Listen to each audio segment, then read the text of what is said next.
I want you to do something for me. Right now, wherever you are listening to this, I want you to just look down at your hands. Yeah, just take a second. Look at whatever you're holding. Exactly. Look at the phone or the computer or whatever device. Just feel the smooth texture of the glass or the metal. Notice the way your thumbs just sort of effortlessly span the screen. It's completely automatic. Right. Yeah. The way your fingers grip the edges with this precise, completely unconscious control. Now, I want you to consider this. What if the ability to hold that device, and actually, more importantly, the ability for you to even think about holding it? To reflect on it. Yeah, to reflect on your own existence at this exact moment. What if that is the result of a 3.5 million year chain reaction? A very messy chain reaction. A chain reaction that literally started with terrified, hairy, bipedal apes scavenging bone marrow and running for their lives from erupting volcanoes. It's just a staggering perspective shift when you really pause to think about it. I mean, when we look at our modern, hyper-connected world, we tend to take our physical forms and our cognitive abilities completely for granted. Oh, absolutely. We walk, we talk, we scroll, we debate, and we just assume this is the default state of being human. But the reality is that the modern thinking mind, the mind capable of philosophy, of deep doubt, of building the technology in your hands, was forged in the absolute crucible of survival. It's wild. Our bodies and our brains are basically these walking historical archives of prehistoric struggle. And that is exactly what we are getting into today. Welcome to this deep dive. Our mission today is massive. We are exploring the deep history of human thought, human biology, and human society. Which is a huge undertaking. It is, and we are basing this exploration on a sweeping, incredibly detailed foundational historical analysis by Sadık Usta. The text is called History of Doubt, Introduction to Philosophy. And we should probably clarify our mission right from the start here. We aren't just here to recite a timeline of dates or, look at dusty fossil records as if they're just isolated trivia points. Great. No one wants a boring history lecture. Exactly. The goal here is to map the incredible biological and cultural leaps that literally built the human capacity to think. We are tracking the journey from the very first time an ancestor stood on two legs in the tall grass, all the way to the invention of the state, and finally to the birth of true philosophical doubt. Because knowledge is most valuable when we understand why things happened. Not just what happened. When we understand the why of our prehistoric ancestors, we fundamentally understand ourselves. Okay, let's unpack this, because the timeline we are dealing with in Usta's work is, it's truly cosmic. He goes way back. He starts us off by zooming all the way out, and I mean all the way out to the absolute beginning. The universe began roughly 13.8 billion years ago. The Big Bang. Right.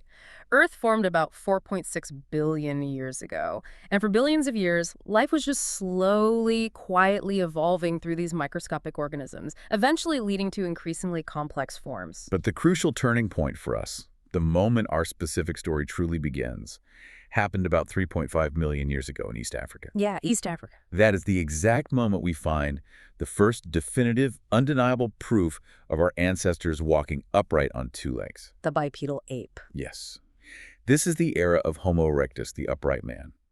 Though the specific evidence we are talking about comes from a slightly earlier hominin line, but the anatomical shift is the key thing here. When I was reading through the source material, the evidence for this just blew my mind, because it is like a photograph frozen in time. Footprint. The footprints. In 1978, archaeologists in Laetoli, Tanzania, made a discovery that honestly still gives me chills. They found fossilized footprints, but not just, random scattered footprints. It was a narrative. It was a clear trackway of a family, 2 adults and 1 child, and they were walking through thick, wet volcanic ash, actively fleeing a volcanic eruption 3.5 million years ago.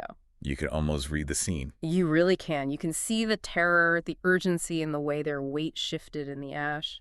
The text points out that the child's footprints actually step inside the larger footprints of the adult. Which is such a human detail. Right. Maybe to avoid the hot ash, or maybe just sticking close out of pure fear. It is a hauntingly relatable image. Yeah. A family running from a natural disaster. We see that on the news today, and here it is written in stone from millions of years ago. Incredible. But the anatomical reality of those footprints is what permanently changed our understanding of evolutionary history.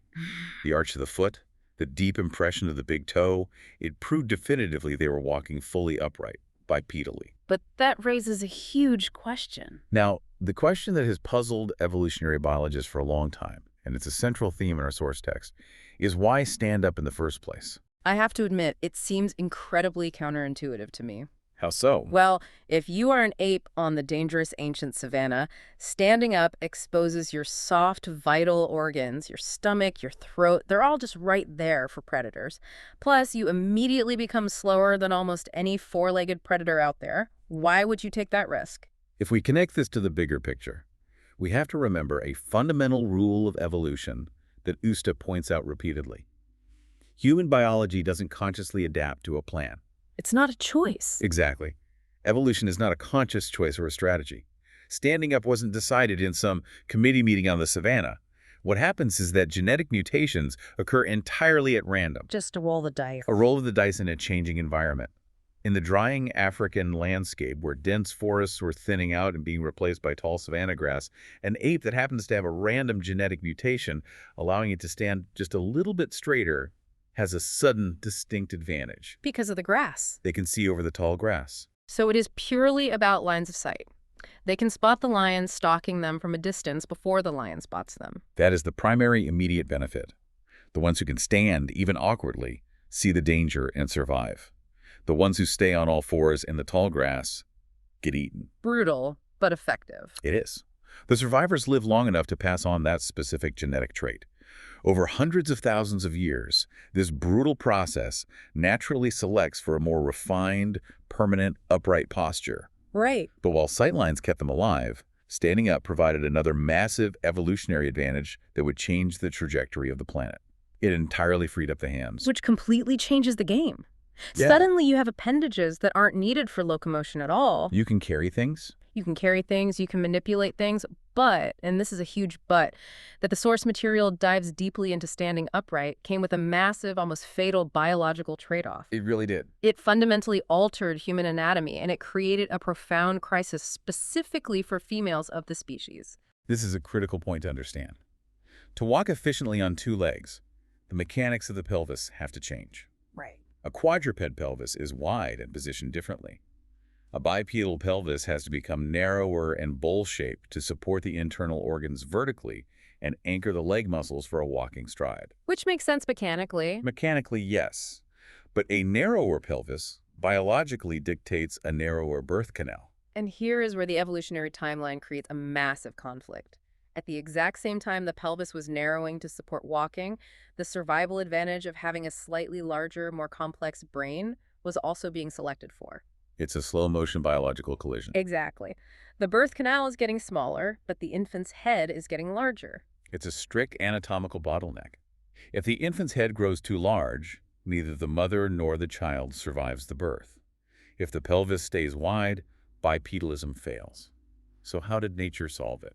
From what the text explains, nature's solution was a biological compromise that literally forced human society into existence. A beautiful way to put it.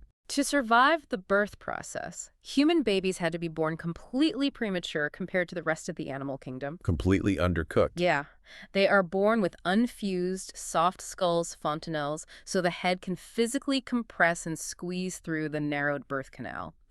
And because they are born so early in their developmental cycle, their brains are completely undeveloped. Think about the contrast with other mammals. Huh. A foal drops out of its mother, and within an hour or two, it is standing up. It's walking around. Within a day, it can run alongside the herd to escape a predator. Its brain and body are mostly hardwired and ready to go. But a human baby, Total opposite. a human infant, is utterly, completely helpless. It cannot hold its own head up for months. It cannot reliably feed itself, regulate its own temperature effectively, or flee from danger for years. It is basically a fetus gestating outside the womb for the first year of its life. Exactly. And this is where a purely biological shift creates a massive sociological revolution. Because someone has to take care of it. Because a human infant is utterly helpless for such an extended multi-year period, the mother is essentially grounded. She requires long-term, intensive support, physical protection, and constant provisioning to ensure the survival of her highly vulnerable offspring. She obviously can't be out running from predators, scavenging dangerous carcasses, or migrating long distances quickly with a helpless infant clinging to her neck. She needs a supply chain. Precisely. She needs a community. Yeah. So this biological reality necessitated the birth of complex communal solidarity. People had to cooperate to keep the mothers and the infants alive, or the entire species goes extinct within a single generation. That puts a lot of pressure on the group. Huge pressure. This absolute necessity placed women at the absolute center of early social organization. The survival of the entire hominin line depended on building a tight-knit, cooperative care structure around the mother and child. The nuclear family. It is the dawn of what we might loosely call the early family unit, driven not by romance, but by the stark realities of pelvic biomechanics. It's incredible to trace it back like that. The simple, random act of standing up on two legs eventually forces us to care for each other, to build complex social communities. It's all connected. But as we mentioned earlier, standing up also permanently freed those hands, which leads us to the second major leap in Usta's timeline, the era of Homo faber, man the creator. And man the tool maker. This brings us to around 2.5 million years ago. The development of tools. Yeah. But we need to dispel the Hollywood myth of the caveman immediately. Oh yeah, the guy with the perfect stone spear. Right. The popular image is a muscular hominin chipping a beautiful, symmetrical stone spearhead to bravely hunt down a massive mammoth. That is completely historically inaccurate for this period. The reality described in the source was much more opportunistic and frankly much more desperate. Very desperate. They weren't hunting apex predators. The first tools were basically just heavy, unshaped rocks used to smash things. And what were they smashing? Thick, discarded animal bones? They were after the bone marrow? To understand why this was revolutionary, you really have to look at the strict scavenging hierarchy of the ancient savanna. Where did we fit in? Early humans were not anywhere near the top of the food chain. They were highly vulnerable prey. When a large animal, say a prehistoric antelope, died or was killed, the lions and saber-toothed cats took the prime meat. They got the first dibs. Always.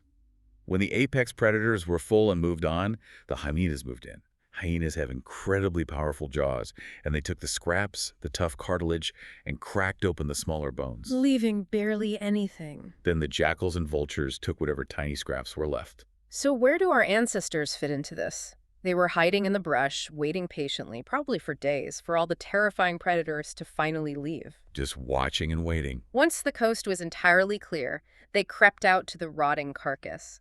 By that point, all that was left were the massive, thick leg bones that even hyena jaws couldn't crush.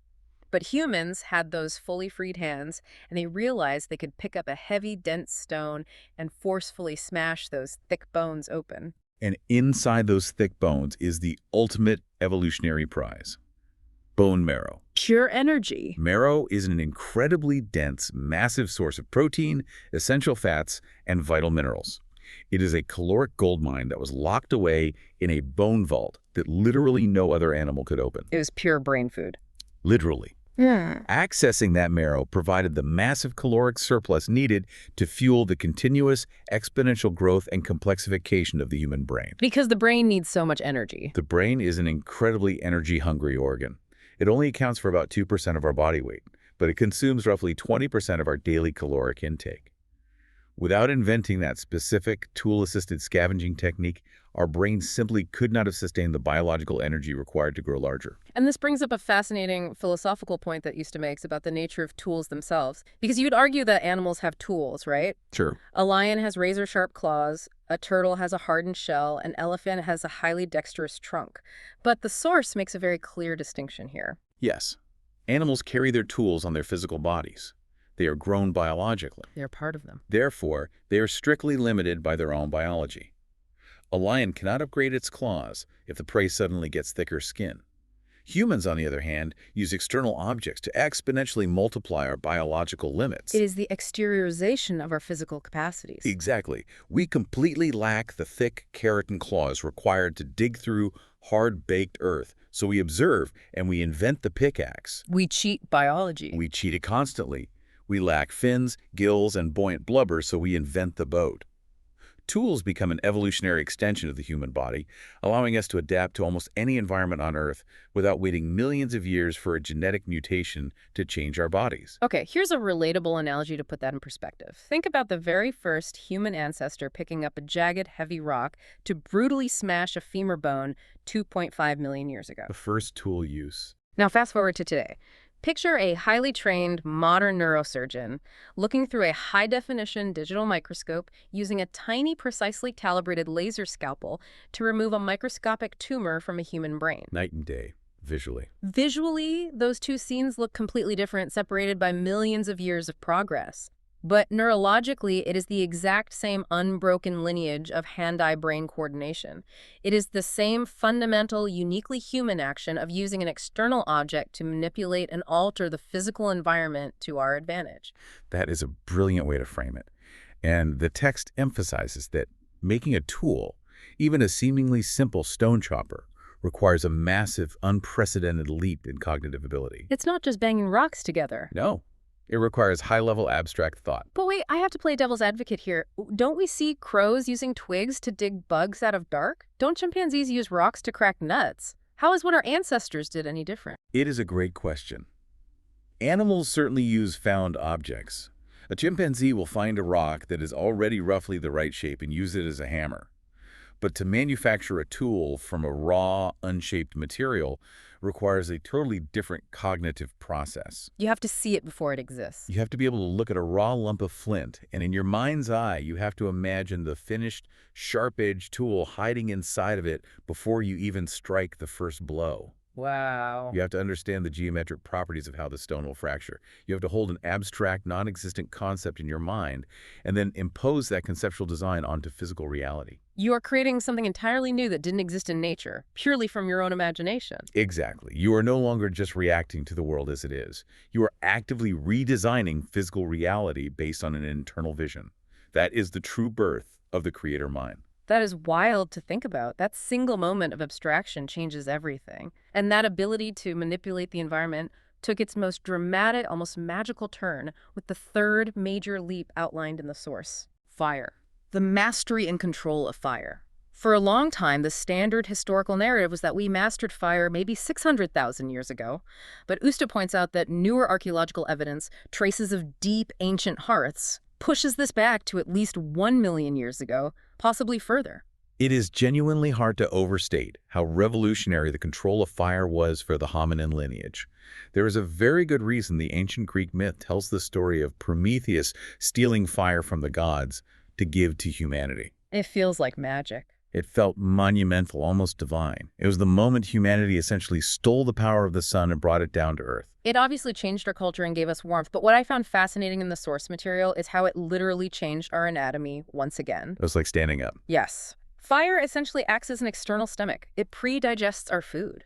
Think about trying to eat a raw stalk of wild wheat or a tough, sinewy chunk of raw, scavenged meat. It would take forever. You would be chewing for hours, wearing down your teeth, and your body would have to spend massive amounts of internal energy and time just trying to break those complex fibers down. But when you introduce heat, when you cook meat, or roast starchy tubers and wild grains over a fire, the thermal energy begins to break down the complex proteins and carbohydrates before it even enters your mouth. It does the work for you. The food becomes exponentially softer, easier to chew, and far more biomechanically efficient to digest. Your body extracts vastly more calories from cooked food than raw food, with a fraction of the digestive effort. And because it was so much easier to chew and digest, our bodies dynamically adapted. We didn't need massive, powerful, heavy jaws anymore. We didn't need the sagittal crest on our skulls to anchor huge chewing muscles. We could slim down. And crucially, we didn't need the incredibly long, complex, heavy digestive tracts that herbivores or strict raw meat carnivores require.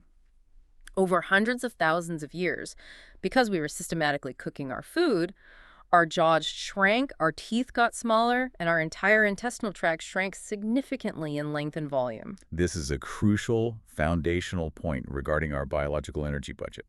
Digestion is metabolically expensive.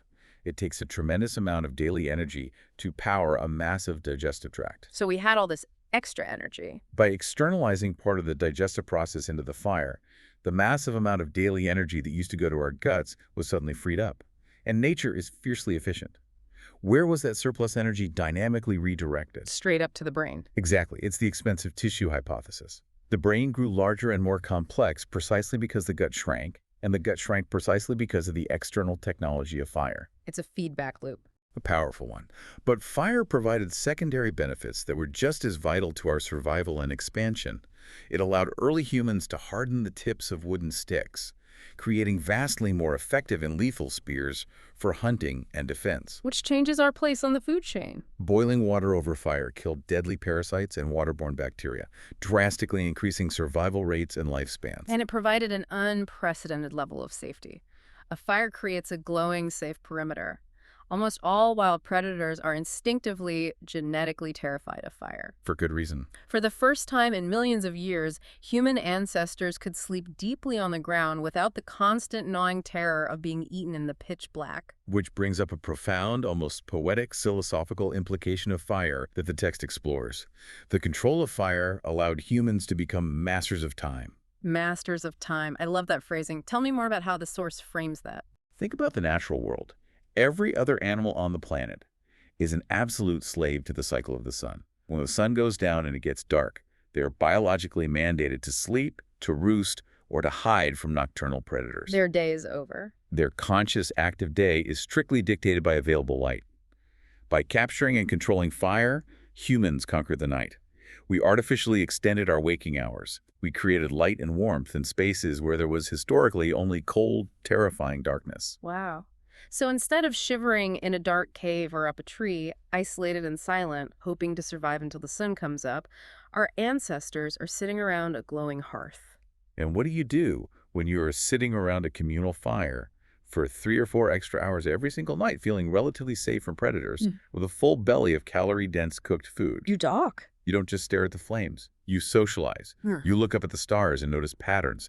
You share experiences of the day. You point, you grunt. You try to convey complex information. You bond. You fundamentally extend the conscious waking hours, dedicated entirely to thinking and communicating. The campfire becomes the first real social hub, the literal crucible of human culture. Which perfectly sets the stage for the fourth major evolutionary leap we need to cover: language and art. Around 150,000 years ago, another incredibly crucial yet seemingly minor biological mutation became prominent in our lineage.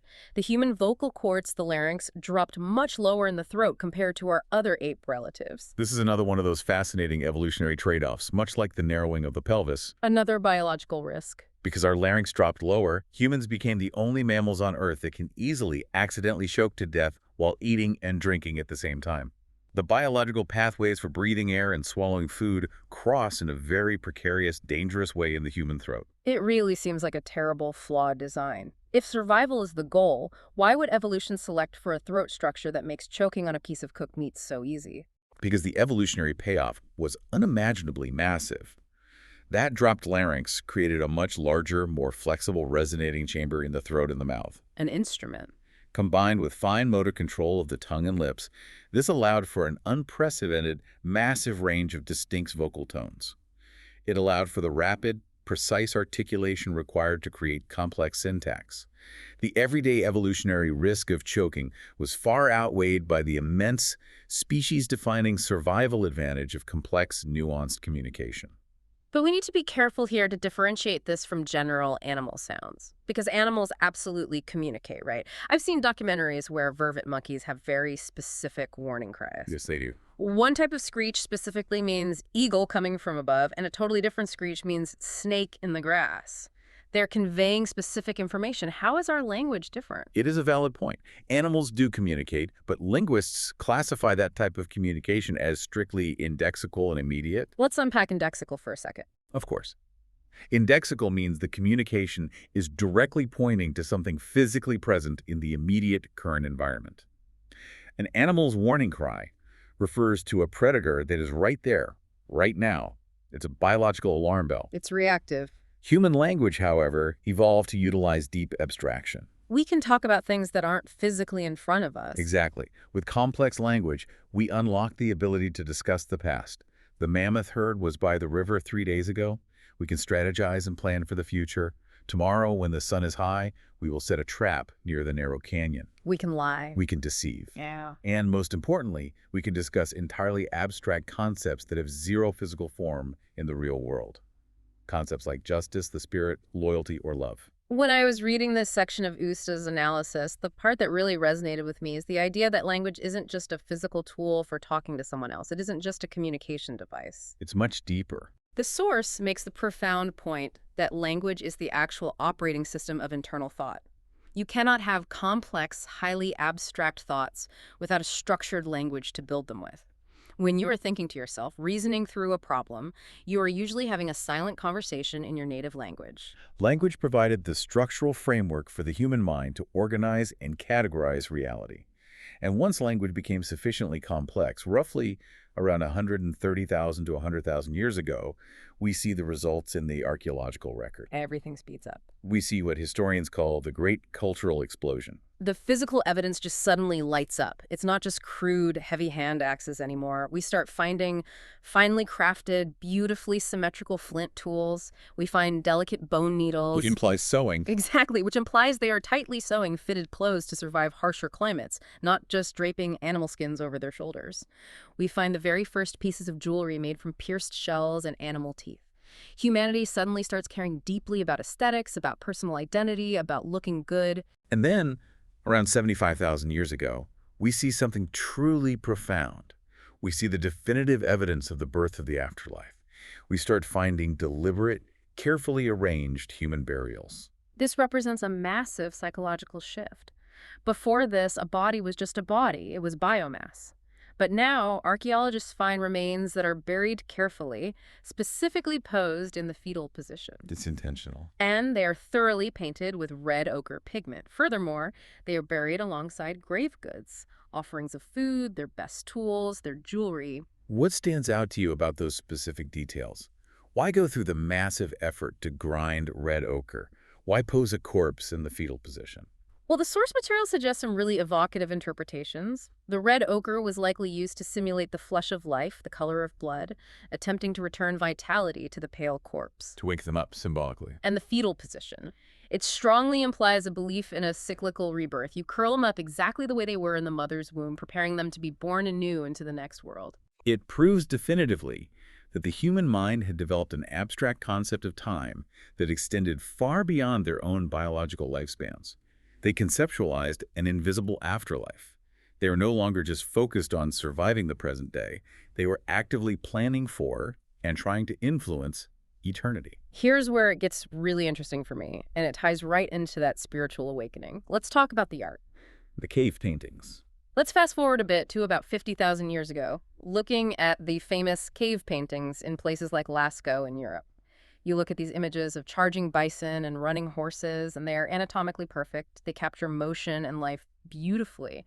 But what blew my mind wasn't just the art itself, but the sheer, terrifying logistics of creating them. Right, this wasn't just casual doodling on a sunny rock face. Yeah, not at all. These people crawled for miles into pitch black, freezing, suffocatingly tight limestone cave system. Complete sensory deprivation. They had to invent specific fat-burning stone lamps just to see what they were doing without suffocating from wood smoke in the unventilated shafts. They chopped down trees with stone axes and dragged heavy timber deep into the caves to build complex wooden scaffolding, just so they could reach and paint on cave ceilings 20 feet high. The effort is staggering. They dedicated incredible amounts of dangerous labor, time, and resources just to paint a bison in the absolute dark where hardly anyone in the tribe would ever see it. Why go to such extreme lengths?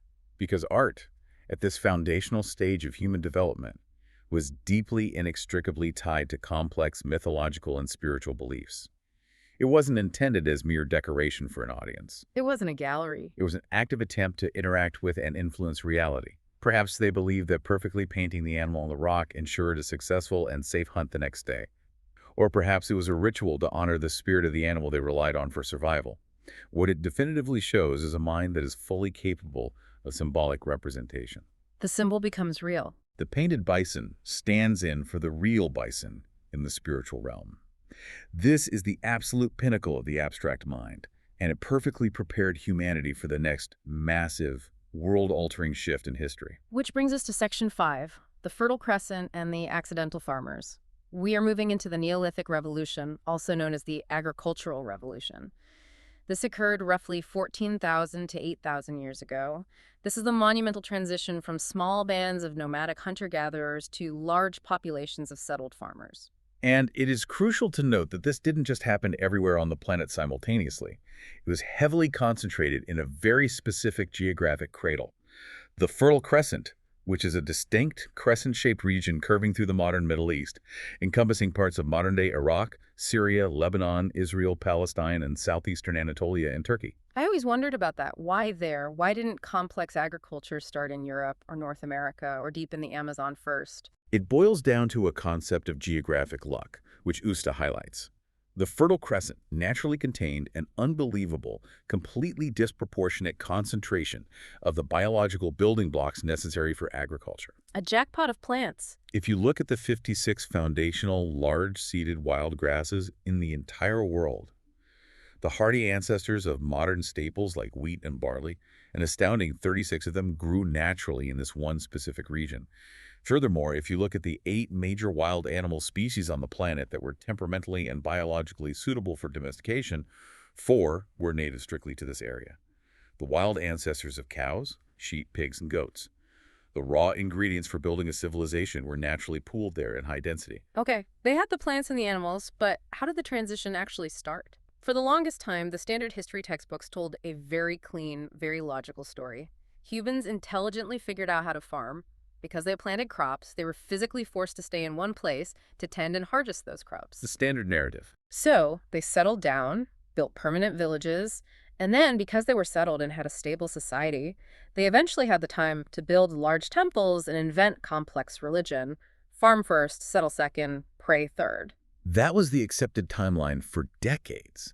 But the ongoing archaeological excavations at Göbekli, led initially by Klaus Schmidt, in southeastern Turkey, have completely, utterly shattered that timeline. It represents a massive paradigm shift in how we understand human history. Göbekli is absolutely mind-blowing. The site dates back about 11,000 to 12,000 years ago.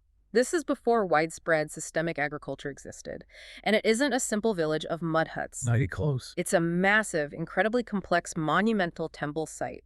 It features massive T-shaped stone pillars, intricately carved with dangerous wild animals, scorpions, lions, boars, and some of these single stone pillars weigh up to 20 tons each. And the absolute shock to the archaeological community was the realization that the people who quarried, carved, and erected these 20-ton stones were nomadic hunter-gatherers. Which breaks all the rules. They did not have farms.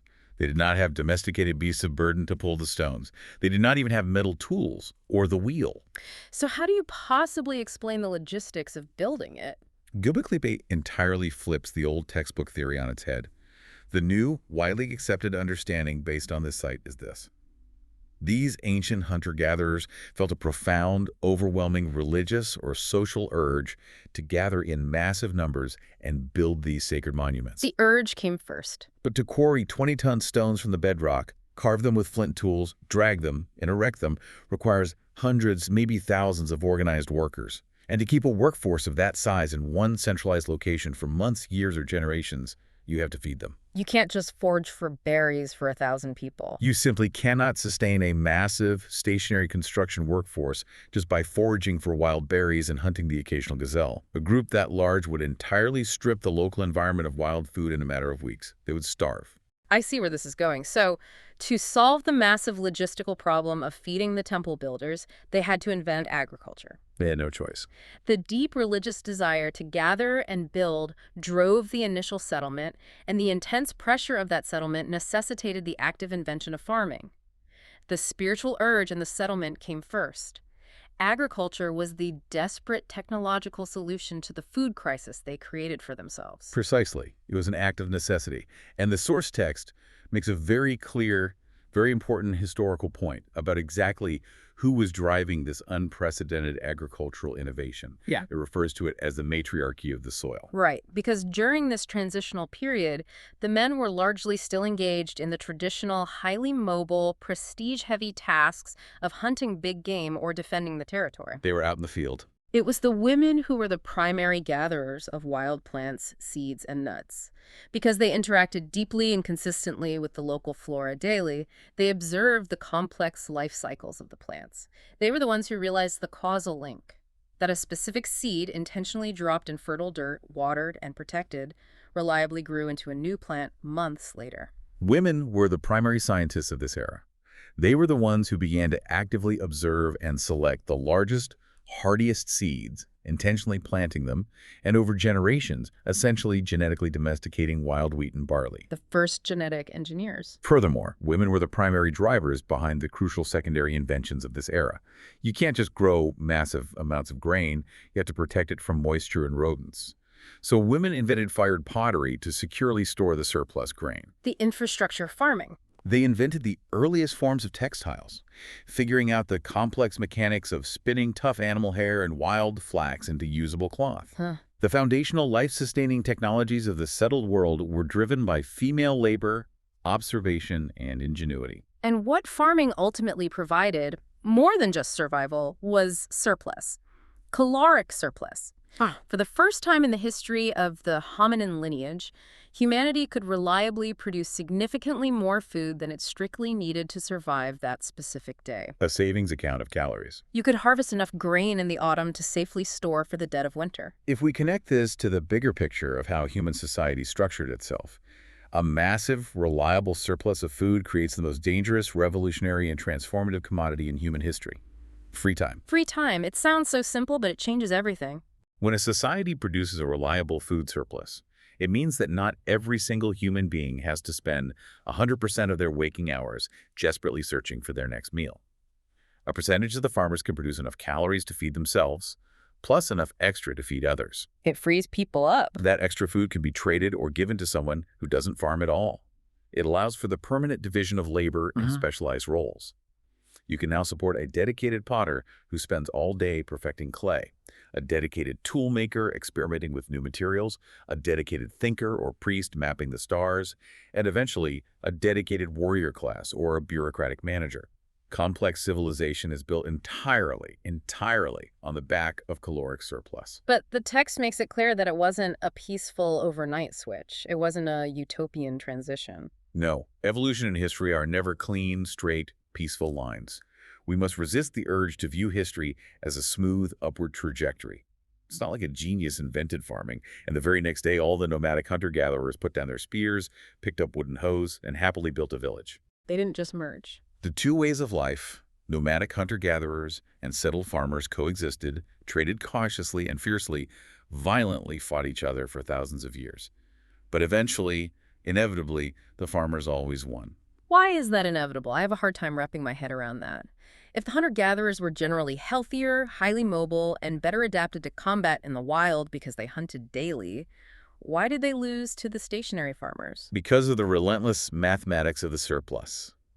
Agriculture, even in its primitive forms, allows a specific piece of land to support 10 times, maybe 100 times, more people than hunting and foraging on that exact same land. The farmers could simply out-reproduce the hunter-gatherers. So it's a numbers game. It became a brutal numbers game. A tribe of 10 fierce, highly skilled hunter-gatherer warriors will eventually, inevitably be overwhelmed and pushed off their land by a disorganized mob of 100 farmers armed with crude wooden pitchforks. Yeah. Sheer demographic numbers and the caloric surplus to sustain those numbers dictated the future of humanity. And that future leads us directly to the next major leap. We are moving from the scattered farming villages into the urban revolution. We are traveling to ancient Sumer in the region of Mesopotamia, which is nestled between the Tigris and Euphrates rivers in what is now modern-day Iraq. The rise of Sumer is a fascinating geographical paradox. It is a region with virtually no natural stone suitable for monumental building, no dense timber forests for massive beams, and absolutely no native metal deposits. It's just flat. It is basically a flat, incredibly hot, sun-baked, muddy river floodplain. Yet defying all environmental logic, this is exactly where humanity built the very first massive, towering, complex cities. And they did it entirely because they had mud. That was their resource. They figured out the complex engineering of baking mud bricks in the blistering sun and eventually firing them in massive kilns to make them waterproof. And with those millions of tiny bricks, they built towering step pyramid temples called ziggurats and massive defensive city walls that dwarfed anything built in human history before. Mud built the world. But the source emphasizes that they built much more than just physical walls of mud. They essentially built the intellectual infrastructure of the modern world we live in today. They invented cuneiform writing. They invented a deeply complex 60-base mathematics system. Yes, the sexagesimal system, which is why to this very day, thousands of years later, you and I track our lives with 60 seconds in a minute, 60 minutes in an hour, and 360 degrees in a circle. That is a direct, unbroken, invisible lineage to a Sumerian accountant trying to divide grain 5,000 years ago. Let me push back on that for a second because it seems arbitrary. What, 60? We have 10 fingers. A base 10 system seems much more natural. Why did they choose such a weird number? It isn't weird when you consider what they were using the math for: massive, complex administrative division. The number 10 is actually quite poor for division. It only divides cleanly by 1, 2, 5, and 10. But the number 60 is a highly composite number. Right, it divides by a lot. It divides cleanly by 1, 2, 3, 4, 5, 6, 10, 12, 15, 20, 30, and 60. If you are an ancient temple administrator trying to equally divide massive stores of grain, land parcels, or days of labor among varying groups of workers, a base 60 system makes fractions and complex division incredibly simple without resorting to messy decimals. It's pure efficiency. It was a tool of ultimate bureaucratic efficiency. Alongside this math, they invented legally binding commercial contracts, standardized weights and measures, and established the first formal schools, called adubas, to teach these incredibly complex systems to a new class of scribes. But let's look at the underlying reason they invented writing, because it is a bit unromantic compared to how we view writing today.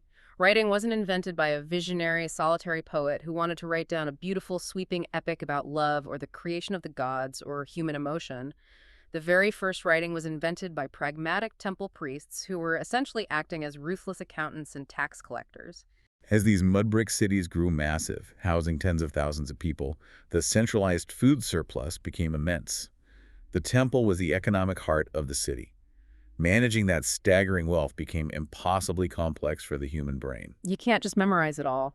You had to track exactly how much grain a specific farmer owed the temple as tax, how many sheep were sacrificed on a specific holy day, how many standard jars of beer were distributed as daily wages to the canal diggers. You simply cannot hold thousands of complex, interlocking economic transactions in human memory. The administrative system would collapse. So a brilliant administrator took a sharp reed stylus and started making physical marks on a wet clay tablet. At first, it was very literal. It started as simple pictograms. If they wanted to record a sheep, they drew a literal, scratchy picture of a sheep. But drawing curves in wet clay is difficult and slow, so over generations, that evolved. Yes. It evolved into a highly abstract, complex, syllable-based system called cuneiform, which translates to wedge-shaped. Instead of drawing a picture, they pressed the triangular tip of the reed into the clay to create abstract combinations of wedges that represented specific sounds and words. And this incredible invention of writing, of permanent data storage, brings us to the dark side of the urban revolution that Usta heavily focuses on. This era marks the violent birth of the state apparatus and the permanent, rigid division of human classes. This is a deeply sobering historical reality to confront. For hundreds of thousands of years, nomadic hunter-gatherer societies were, by strict evolutionary necessity, highly egalitarian and fiercely democratic. Everyone participated in hunting, everyone gathered, everyone shared the meat, or the entire tribe died of starvation. There was no way to hoard wealth. Exactly. There was virtually no ability to hoard wealth, so there was no systemic wealth inequality. No one was born a king, and no one was born a slave. But the walls of the mud brick cities destroyed that egalitarian baseline forever. To manage the massive, sprawling, complex irrigation systems required to water miles of desert farmland, and to securely manage the massive, centralized grain surpluses stored within the heavily guarded temple walls, a specialized, permanent managerial class emerged. You had priests who claimed exclusive ability to speak for the gods, specialized bureaucrats who tracked the wealth, and eventually, militaristic kings who commanded the standing armies to protect the surplus from raiding nomads or rival cities. It's the grand tragic irony of early civilization. The exact same complex society that gave humanity the gifts of written law, advanced mathematics, towering architecture, and formal schools, also simultaneously institutionalized mass, generational slavery, aggressive and punitive taxation, and grueling, lifelong physical labor for the lower classes. The intellectual leaps were built directly on the broken backs of the producing class. Now, Usta frames this through very specific socioeconomic analysis here. We're just reporting his historical interpretation, but he explicitly frames the rise of the state not as a benevolent protector of the people, but as an artificial apparatus. Right, an apparatus constructed specifically to manage, justify, and enforce the exploitation of the producing class by the ruling class. The source argues that the ancient brotherhood and equality of humanity was intentionally broken by the state. The producing class, the everyday farmers, the canal diggers, the laborers were forced by law and violence to surrender their hard-earned surplus to a ruling elite that did absolutely no physical labor themselves. That is precisely the analytical lens of the text. Yeah. And it begs the immediate historical question. How did the ruling class possibly justify this massive inequality? Why did the thousands of armed farmers simply put up with surrendering their food to a few dozen priests and a king? From the text, it seems they relied on a potent, terrifying cocktail of religious ideology and sheer physical force. Kings didn't just say, I'm in charge because I have the most swords, though they did have the swords. That's rarely enough. They claimed to be the literal biological sons of gods, or divinely chosen intermediaries appointed by the heavens. They integrated themselves into the mythology. Therefore, to defy the king or complain about the tax rate wasn't just treason, it was profound, soul-damning blasphemy against the divine order of the universe itself. This specific religious ideology served to powerfully legitimize their absolute monopoly on physical violence and their monopoly on the wealth of the city. If you didn't pay your exorbitant grain tax, the king's heavily armed soldiers would physically beat you and take it. And the priests would cheer them on. And while you were bleeding, the temple priests would confidently tell you that because you resisted, you were going to be eternally cursed by the heavens, bringing famine to your family. It was a perfect, inescapable trap of physical and psychological control. Which perfectly sets the stage for a dramatic historical turning point, because eventually, no matter the psychological control, people inevitably reach a breaking point. Let's travel specifically to the massive Sumerian city-state of Lagash around the year 2350 BC. Lagash at this specific time was suffering deeply under the rule of a profoundly corrupt, incredibly greedy ruler named King Luganda. He and his elite circle ruled through absolute, suffocating bureaucratic oppression. The source text goes into detail about the taxes, and it shows just how petty, invasive, and exhausting the corruption had become. It wasn't just a general, understandable tax on the yearly wheat harvest to maintain the city walls. The state apparatus had figured out how to aggressively monetize and tax every single intimate aspect of human existence. Nothing was free. You want to get married, you have to pay a massive tax to the temple. You want a divorce, pay a tax. Someone you love died, and you need to hold a proper funeral to ensure their soul rests. You have to pay an exorbitant fee to the priests just to bury them. The cuneiform tablets recovered from this era record horrific, shameless abuses of power. High-ranking priests were legally recorded actively stealing the daily bread and beer rations that were explicitly intended for the city's blind workers and orphans. Stealing from orphans, that's as low as it gets. The ruling elite had become completely, dangerously insulated from the daily suffering of the common people, enriching their own estates by aggressively bleeding the populace dry. They treated the citizens not as subjects to be protected, but as livestock to be milked. But the people finally fought back. A high-ranking government minister named Irukagina saw the rot. He realized this level of aggressive corruption was fundamentally unsustainable and was tearing the city apart. He led a massive popular uprising, a genuine, bloody revolution from below against King Luganda and the deeply corrupt priesthood. And miraculously, he won. He overthrew the regime. And what Irukagina did immediately after seizing power is what makes this moment historically monumental. He didn't just replace the old corrupt king with himself and keep the same oppressive system. Irukagina implemented a sweeping, radical series of legal reforms that were carved into stone for everyone to see. Let's list some of these out, because reading them, they sound incredibly, shockingly modern for something that happened over 4,000 years ago. First, he completely canceled all systemic debts owed by the common, impoverished people to the elite. A clean slate. He explicitly banned the terrifying tax collectors from harassing citizens in their homes. He put strict laws in place specifically designed to protect the most vulnerable demographics in the city, widows and orphans, from being legally exploited or having their land stolen by the rich and powerful. He also instituted strict wage equalization for female workers in the temple complexes, demanding they be paid fairly for their labor, which is an astonishingly progressive economic decree for 2350 BC. The text also notes he banned the practice of polyandry, women having multiple husbands simultaneously, which the source carefully explains was implemented not out of mere prudishness, but as a specific, targeted reform aimed at creating social and familial stability at that chaotic, transitional historical moment. Historians globally recognize Eurycogena's decrees as one of the very first times in all of recorded human history that the abstract concepts of freedom and justice for the common, everyday person were explicitly, legally codified in writing by a state power. It was the first officially recorded attempt to use the law to legally restrain the endless greed of the wealthy and actively protect the poor. What's fascinating here is that we have the actual cuneiform tablets recording the raw, unfiltered feelings of the common people at that time. The source text includes some translated Sumerian proverbs that were common during this era of oppression, and they have survived 4,000 years in the clay. Listen to this one and tell me it doesn't sound like something someone would tweet today. A king is scary, but a tax collector is terrifying. It's a brilliant insight into the ancient mindset.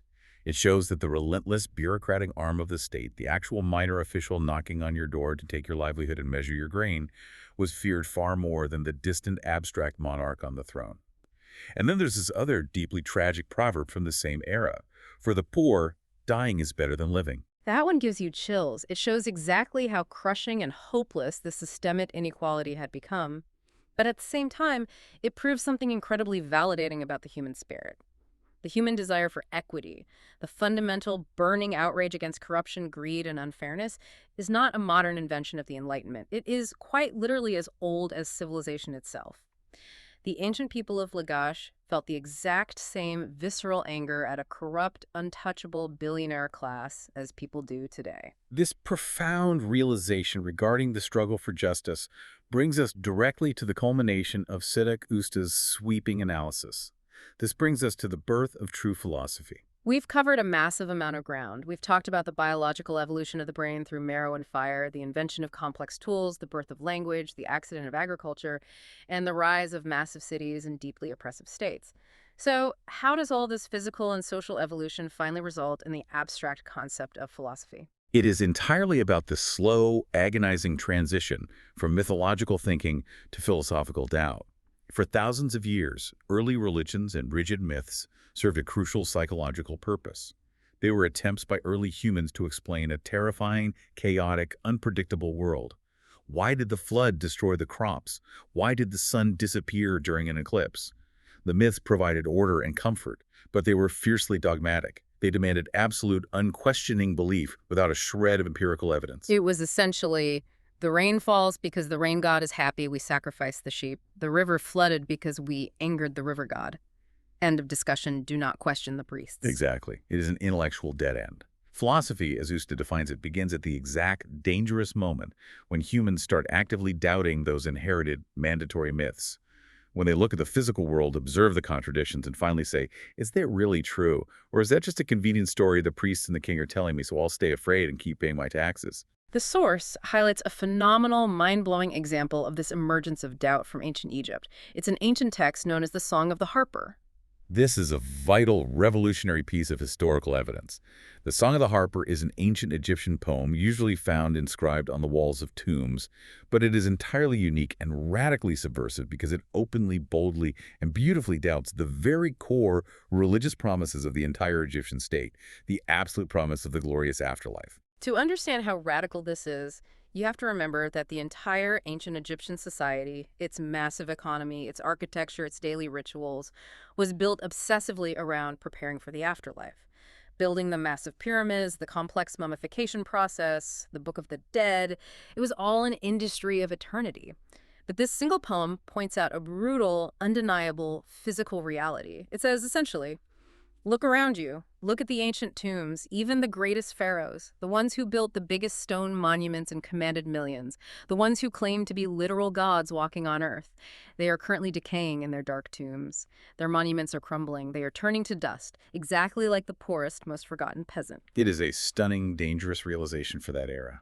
This poem represents the absolute dawn of two massive philosophical concepts, existentialism and materialism. Let's clarify those terms for a second. Certainly.